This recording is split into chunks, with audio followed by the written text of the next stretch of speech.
พิธีโฮมซุมนุ้มใหญ่เฉลิมฉลองวันสั่งตั้งสหพันธ์กรรมบาลลาวครบรอบ 70 ปี1กุมภาพันธ์1956 หา 1 กุมภาพันธ์ 2026ซึ่งกรรมบาลลาวเป็นองค์การจัดตั้งมหาชนหนึ่งเป็นแกนนำเป็นตัวแทนในการปกป้องสิทธิและผลประโยชน์อันชอบธรรมของสมาชิกกรรมบาลกรรมกรและสาวแรงงาน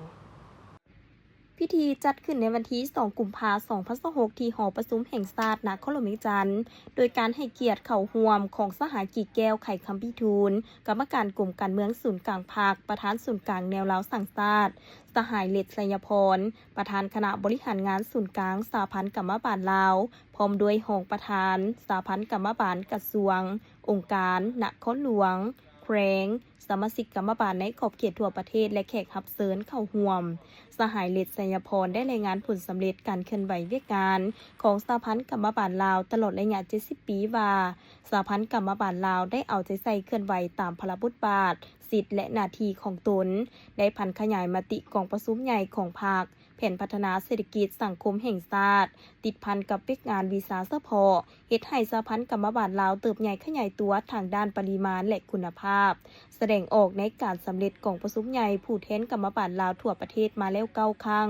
สามารถยัดได้ผลสำเร็จหลายด้านเป็นต้นสหพันธ์กรรมบาลแต่ละคันได้เอาใจใส่จะตั้งพันขยายแนวทางเปลี่ยนแปลงใหม่รอบด้านที่มีหลักการของพรรคเข้าสู่เวียกงานตัวจริง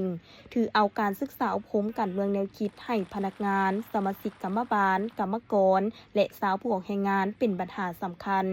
โฆษณาศึกษาอบรมแนวทางนโยบายของพรรคแผนพัฒนาเศรษฐกิจสังคมกฎหมายระเบียบการของรัฐมูลเสื้ออันดีงามของชาติของพรรคของสากล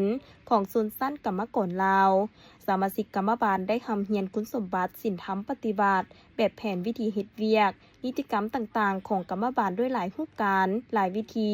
การผ่านสื่อต่างๆเฮ็ดให้บทบาทของสหพันธ์กรรมบาลลาวนับมือสูงเด่นขึ้นอยู่ทางภายในและต่างประเทศโอกาสเดียวกันสหกิจแก้วไขคำพิทูลได้กล่าวศูนย์ทอนโพสต์บางตอนว่าตลอดระยะ 70 ปีผ่านมาชนชั้นกรรมกรแม่นกลุ่มคนที่มีความตื่นตัวทางการเมืองมีมานะจิตปฏิบัติสูงมีระเบียบวินัยสูงมีสติตื่นตัวเฮ็ดทุกสิ่งอย่างเพื่อผลประโยชน์ของกรรมกรและสาวผู้แรงงานเป็นชนชั้นที่มีความเสียสละเพื่อประเทศชาติเพื่อประชาชนอย่างแท้จริงย้อนแนวนั้นชนชั้นกรรมกรจึงเป็นชนชั้นหลักหนึ่งในการสั่งตั้งพรรคคอมมิวนิสต์อยู่ในโลกสำหรับชนชั้นกรรมกรลาวหากอตัวขึ้นส่วนใหญ่เม่นมาจากชาวไหนาเขาเจ้าได้ยอมเสียสละชีวิตเข้าร่วมการต่อสู้ปฏิวัติและได้รับการอบรมสั่งสอนจากพรรคฝึกฝนหล่อหลอมตนเองให้เติบใหญ่กลายเป็นคนที่มีทัศนะชนชั้นกรรมกรอย่างแท้จริงในพิธีโฮมซุมนุมใหญ่ครั้งนี้ยังได้มอบเหรียญทรายอิสระชั้น3ให้ศูนย์กลางสหพันธ์กรรมบาลลาวที่มีผลงานพ้นเด่นในการเคลื่อนไหวเวียกงานกรรมบาลตลอดระยะ 70 ปีผ่านมา